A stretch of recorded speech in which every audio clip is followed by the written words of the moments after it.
dan mereka menghina talent tersebut. Hingga keributan dimulai. Mereka saling perang satu sama lain hingga menyebabkan gedung pertunjukannya ludes terbakar. Begitupun dengan Pin yang kehilangan Jenny, karena ia merasa sakit hati tak diperhatikan sepenuhnya oleh Pin. Hal tersebut membuat Pin tersadar bahwa hal yang ia lakukan sangatlah salah besar, di mana ia hanya mementingkan dirinya sendiri saat mengelola usahanya, tanpa memikirkan perasaan orang yang ia pekerjakan. Halo teman-teman, balik lagi bersama saya Ufa Lutfiana di program acara Ngopi, Ngobrolin Film. Buat Sobat Bisnis Hack, jangan lupa like, subscribe, dan nyalakan tombol notifikasi. Pernah nggak sih kalian merasa diasingkan karena standar label yang tersedia di masyarakat tak sesuai dengan kita? Atau visi kita diremehkan oleh mereka dan mereka membuli kita juga berkata bahwa kita tak pantas ada di dunia, serta menyepelekan kemampuan yang kita miliki atau mimpi yang kita punya? Film ini bakal jadi jawaban kenapa kamu tetap layak memperjuangkan apapun mimpimu dan saatnya kaizen serta tunjukkan bahwa kita mampu, melalui film The Greatest Showman. Film ini dimulai dari Pin Stellar Burnham muda, anak seorang penjahit yang bekerja pada seorang tuan kaya raya. Seperti layaknya kisah cinta anak remaja, Pin muda kecantol gadis cantik, anak dari majikannya sendiri, yang bernama Charity. Singkat cerita, majikannya marah besar dan mengirimkan Charity ke sekolah asrama. Seperti Romeo dan Juliet, kisah cinta mereka tidak berhenti sampai situ. Pin dan Charity tetap saling berkirim surat dan meyakinkan bahwa suatu saat mimpi mereka berdua menjadi nyata. Hingga beberapa tahun kemudian, Pin yang tumbuh menjadi pria yang sangat ambisius, datang ke rumah untuk melamar Charity dan membawanya ke New York. Nah, dari adegan film ini menggambarkan bahwa anak yang sudah dewasa tetap diikhlaskan oleh orang tuanya untuk memilih sesuatu, sesuai hatinya meski tidak selaras dengan orang tuanya. Beberapa tahun kemudian, setelah mereka menikah dan memiliki momongan, Pin malah tiba-tiba terkena PHK. Perusahaan kapalnya bangkrut karena kapalnya tenggelam dihantam typhoon. Pin yang memiliki moto hidup untuk membahagiakan istri dan anaknya langsung memutar otak. Ia mendapatkan ide untuk membuka museum setelah bermain-main dengan kedua anaknya. Kredit dari bank sudah di tangan. Sebuah gedung tua di Manhattan pun langsung dibelinya. Namun, apa daya, usaha membuka museum ternyata tidak semudah membalik telapak tangan. Masyarakat sekitar sama sekali tidak tertarik untuk membeli tiketnya. Hingga suatu malam, salah satu putrinya memberinya sebuah saran yang cemerlang. Ya, betul sekali, saran yang cemerlang. Ia harus mempertontonkan sesuatu yang sensasional di museumnya. Paginya, ia membuka lowongan bagi orang-orang dengan kemampuan maupun penampilan yang unik untuk bisa tampil di museumnya. Lalu, ketika ia mencari talent yang unik, Pin merekrut Letty saat ia secara tak sengaja mendengar suara Letty bernyanyi. Suaranya lembut, namun memiliki lengkingan nada tinggi yang mulus. Seketika, Pin pun langsung menawarinya untuk bergabung.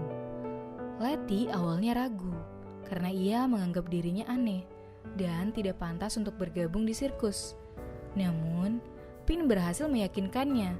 Akhirnya, Letty pun menjadi penyanyi utama di tiap pertunjukan bersanding dengan Pin. Ia juga kemudian mampu merekrut orang-orang yang merasa diasingkan oleh masyarakat kebanyakan, namun memiliki kelebihan yang luar biasa untuk dapat bergabung dengan pertunjukannya. Hingga pertunjukan dimulai, dan Pin sangat sukses dengan pertunjukan tersebut. Ia mampu memberikan pesan bahwa perbedaan tak membuat kita mudah menghakimi orang lain. Hingga Pin memiliki obsesi yang besar untuk melepaskan masa lalunya. Dan pada saat Pin telah meraih popularitas, ia masih saja diidentikan dengan pengusaha hiburan untuk rakyat kurang mampu. Dengan kepercayaan dirinya, ia mampu menggait Philip Carley, penulis naskah sandiwara seorang dari kalangan atas. Pin sangat berharap bahwa show yang ia miliki mampu menjangkau kalangan atas. Perjumpaan dengan Philip berbuah manis, yang mengantarkan mereka bertualang ke Inggris untuk menjumpai Ratu Victoria. Di acara itu, Pin tak sengaja berkenalan dengan Jenny Lind, seorang penyanyi dari Swedia, yang saat itu membuatnya takjub karena Jenny mampu memiliki karisma yang luar biasa. Dengan harapan usahanya akan naik ke level sebagai pengusaha hiburan papan atas, Pin pun menawari Jenny tur keliling Amerika dengan Pin sebagai manajernya. Jenny yang sepertinya menaruh hati pada Pin akhirnya menyetujui tawaran tersebut. Mulailah Pin yang awalnya dicitrakan sebagai family man dan seorang gentleman yang melampaui batas, Pin malah berubah menjadi seorang yang hanya memikirkan uang dan popularitas. Ia larut dalam kesibukannya bersama Jenny. Bahkan suatu ketika, Pin mengundang mertuanya untuk hadir di konser pertama Jenny, hanya untuk mengusir dan mempermalukan mereka. Harus diakui bahwa di film ini karakter utamanya sangat manusiawi. Pin adalah gambaran manusia pada umumnya, yang memiliki sifat baik dan juga buruk. Bullying terhadap para anggota sirkus juga kerap kali terjadi. Hampir setiap malam masyarakat berdemo untuk mengusir mereka. Tindakan anarkis pun sering dilakukan oleh pendemo untuk mengusik ketentraman anggota sirkus.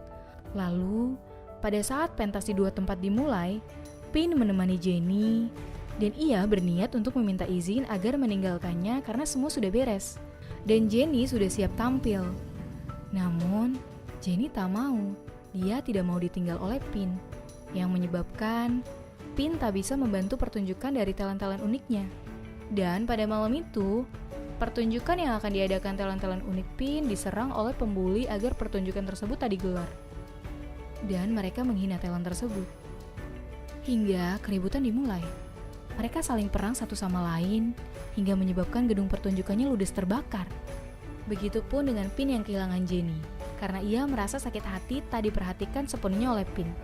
Hal tersebut membuat Pin tersadar bahwa hal yang ia lakukan sangatlah salah besar, di mana ia hanya mementingkan dirinya sendiri saat mengelola usahanya, tanpa memikirkan perasaan orang yang ia pekerjakan.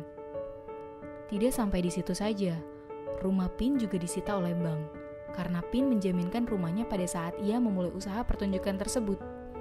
Namun, hal tak terduga menghampiri Pin. Talent-talent unik menemuinya agar Pin tak berlama-lama terpuruk dan segera bangkit.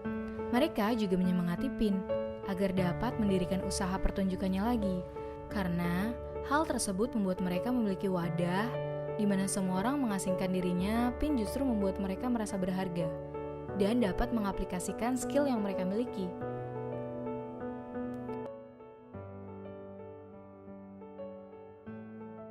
Pin kemudian tergugah dan ia mulai mengadakan pertunjukan lagi. Namun, Pin kebingungan karena ia sudah tak memiliki modal sama sekali. Lalu ia memiliki ide untuk mengadakan pertunjukan tersebut di lapangan. Hal tersebut membawa Pin dalam kesuksesan. Begitupun dapat membahagiakan seluruh lapisan manusia. Poin inspiratif pada film ini yakni saat memiliki usaha atau perusahaan, kadang sifat kemanusiaan kerap kita lupakan. Film ini dapat menjadi pengingat bahwa empati tinggi juga sangatlah dibutuhkan agar usaha yang sedang kita jalani memiliki dampak yang baik. Karakter Pin mengajarkan kita bahwa dalam keadaan terpuruk seperti gambaran saat ini, yakni pandemi, dan sebagian kita pasti ada kan yang merasakan betapa susahnya mendapatkan pekerjaan atau mengangkat usaha kita. Justru film ini mengingatkan kita bahwa tak perlu berlama-lama untuk meratapi kehidupan, namun fokuslah mencari solusi. Hal tersebut dapat membuat selangkah lebih maju. Ia juga mengajarkan kita bahwa dalam usaha melakukan inovasi sangatlah bagus. Namun, kita juga harus matang agar tak salah ambil jalan. Kalau menurut kalian nih, karakter Pin yang mana sih yang melekat di hati kalian? Yuk sharing dengan cara komen di bawah. See ya!